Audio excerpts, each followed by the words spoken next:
From Montana's news leader, this is the MTN 10 o'clock news. Good evening and thanks for joining us tonight. I'm Russ Riesinger. Billings voters coming to the rescue of fire, police, and public safety services, passing a public safety mill levy for the first time in 16 years. We have the results and we won. Plenty of excitement at the home of the mayor, where city staff and council members gathered to watch the numbers roll in. Well, voters showing overwhelming support for the levy this time around, even though it will tack on more money to property taxes. 20,511, or about 67%, voting for the levy, and 9,818, or 33%, voting against it.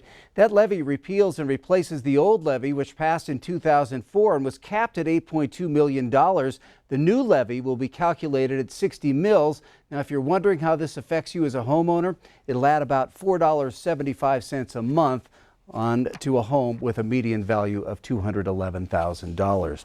The new levy will generate an estimated additional $4.12 million in funding, about $12 million in all, and allow the city to maintain current levels of service for now as emergency calls and crimes continue to increase in Billings. City officials and many residents breathing a little easier tonight after getting word that the levy had passed. I'm very relieved that tomorrow morning I can go to work and we can set ourselves to taking care of the things that are really plaguing the city, the violent crime or methamphetamine, all the issues that affect our quality of life and livability, as opposed to trying to figure out how to deliver service in the shadow of a $2 million deficit. And so this is very, very sweet. It's also a bit sober because our greater needs for more police officers, more firefighters, more 911 operators and prosecutors, and space for all of them haven't gone away. We still need all of those things, and so it's probably inevitable we're going to have to come back to the voters at some point in the near future to ask whether they will approve even greater spending. Well, this levy will help the city with its 2021 budget, but that budget also includes $750,000 in cuts split between the police, fire, and parks departments. In about 7 weeks, Montana will complete its first general election with all-mail ballots in most of our 56 counties. 2 Republican lawsuits are trying to block that process, though, claiming, among other things, that it creates more potential for voter fraud. Tonight, MTN chief political reporter Mike Dennison tells us how mail balloting will work and has worked in Montana, and why local elections officials believe it's a reliable, secure system. In an election where most of the ballots will be mailed to registered voters, it starts by making sure that the list of voters is accurate and up to date. And across Montana, county election officials do that by performing what they call list maintenance. Some people are concerned that voters would get removed from the rolls unfairly, but of course we have to have a way to keep the list up to date because addresses change, people pass away. Officials routinely check death records and change of address files to see if someone should be removed from the local list. And if you don't vote for an election or two, you could be changed to inactive status or even get removed from the rolls. In either case, you would not get a mailed ballot. The best way to check your registration status is to go online to the website myvoterpagemt.com or just call the county election office. If you're on the registered voter list on October 2nd and your county is one of the 46 doing all-mail ballots, a ballot will be mailed to you on October 9th. It's the same way that requested absentee ballots have been handled in Montana for years, which, by the way, are the same thing as mailed ballots. We use the same database, the same election management system either way. The difference is just who gets an envelope prepared for them. Also this year, if you register to vote anytime after October 2nd and up to October 26th, 8 days before the election, a ballot will be mailed to you in those 46 counties doing all mail. Which brings me to the next question. How can you return that ballot that's mailed to you? As it turns out, mail is not the only option. The return envelope postage is prepaid, so mailing it is the easiest way and without cost. But most counties doing all-mail ballots also are setting up drop boxes at various locations where you can personally deliver your ballot, both on election day and in some cases before, starting in October. Those boxes must be staffed by at least 2 county election people when they're in use. And if you register after October 26th, up to and including election day, you must get your ballot and submit it in person at the county election office. As you can see, it's a meticulous process with many steps along the way. Tomorrow, we'll tell you what happens when the ballots are received and counted. Reporting from Helena, Mike Dennison, MTN News. Elections officials recommend you mail your ballot at least 1 week before Election Day, which is Tuesday, November 3rd. The state of Montana reported 139 new COVID-19 cases today and 2 more confirmed deaths here in Yellowstone County. A man and woman, both in their 90s, died in a Billings senior living facility in late August, but that data was just reported today. So far, 52 people have died here in the state's largest county. The state's death count now at 142. There are currently 671 active cases in Yellowstone County and 107 in Bighorn County.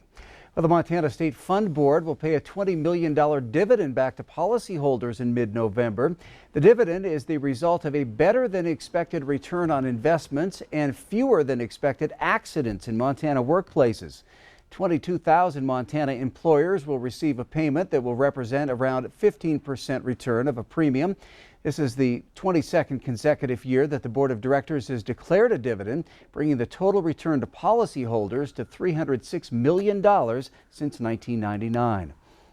It tells us we're making progress in Montana in terms of reducing workplace accidents, and that when we see those positive results, as a state fund, as the guaranteed market in Montana, we're very pleased to be able to return some of those dollars.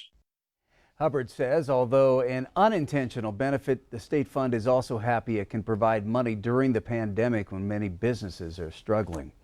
Well, a Billings parent is facing charges tonight after McKinley Elementary School was placed on lockdown this afternoon.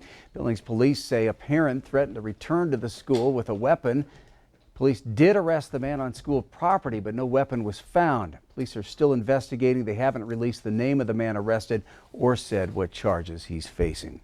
Chief Forecaster Bob McGuire joining us now. And Bob, a lot of smoke out there, really noticeable. Yeah, and it's not only here in the Billings area, but it's all over the state and all over the western United States. Let me show you what it looked like in western Montana today. This is the way it looked over in Missoula at the St. Patrick Hospital camera there. And boy, look at that, very smoky there. Even over in places like Hamilton, the First Security Bank camera there, you can't even see the mountains, and the mountains just right at the edge of town there. You should be able to see that easily. Kind of the same thing in Helena. You can still see some of the mountains, but boy, very smoky, almost totally obscured there by the Opportunity Bank camera. And one other place in Billings, this is ICAM 4, looking out towards the north rims. You can barely see them. That's how smoky it is. Meanwhile, you notice the air quality across Montana is just basically terrible. Ranges anywhere from basically unhealthy all the way to hazardous across much of Montana. Here in the Billings area, we're considered unhealthy air across our region. We have an air quality warning across much of western Montana, and as you can see, the smoke, it starts from the western half of the country, goes all the way to the east coast, and obviously we're looking at more scattered more scattered smoke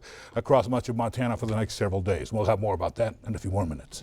All right, thank you, Bob. Today, the city of Louisville, Kentucky, said it will pay its largest settlement ever in a police misconduct case. $12 million will go to the family of Brianna Taylor, the young African-American woman who was shot to death by police in her home back in March. The city is also pledging new police reforms. CBS's Jerrica Duncan is in Louisville tonight. We don't get it. Shut it down! Outside Louisville's Metro Hall, there were cheers of support for an emotional Tamika Palmer, Brianna Taylor's mother.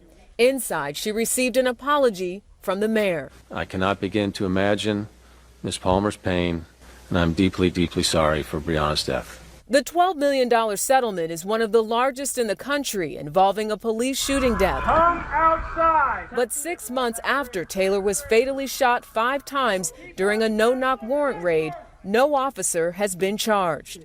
We still are demanding that Kentucky Attorney General Daniel Cameron bring charges immediately against the police officers that murdered Brianna Taylor. Taylor's death has sparked more than 100 days of protest, and today's settlement includes family demands on search warrant reforms and social workers added to some 911 calls. Today I felt like pressure was applied. Late today, we spoke to Taylor's mother. I don't think what I've asked for has been anything other than what she deserves, and it's been justice from all along. Demonstrators out here once again tonight in downtown Louisville in honor of Brianna Taylor. Taylor's mother telling me she plans to join them here tonight. They want to continue to put pressure on the Attorney General's office, who is still investigating those 3 officers involved in that fatal shooting. Jerika Duncan, CBS News, Louisville, Kentucky. To the 2020 vote now, former Vice President Joe Biden on the campaign trail in Florida. And he's trying to court Latino voters there. Biden making the play for Latinos, who will, of course, have a big impact on who ends up taking the Sunshine State. Biden also hosted a veterans roundtable in Tampa, where he went on the attack against President Trump. Gets in front of a camera and crows about how much he has done for veterans, and then turns around and insults our service members and fallen heroes when the camera's off. Calls them suckers and losers. And President Trump, meanwhile, is calling it the dawn of a new Middle East. Blood in the sand. For years you had blood in the sand. That's all you had, blood in the sand. You got nothing for it. For the first time in more than a quarter century, Israel has signed a diplomatic accord with Arab neighbors Bahrain and UAE. President Trump was unable to achieve peace between the Israelis and the Palestinians, but framed today's accord as an equally historic peace deal, one he hopes will appeal to evangelical and Jewish voters. Still to come on the MTN 10 o'clock news here on Q2, enrollment numbers take a hit at MSUB, but according to school officials, the news could have been worse. We'll break down the numbers next. And in sports, the votes are in. The Big Sky State Games announced their Athletes of the Year. Scott will have the winners coming up in just a bit.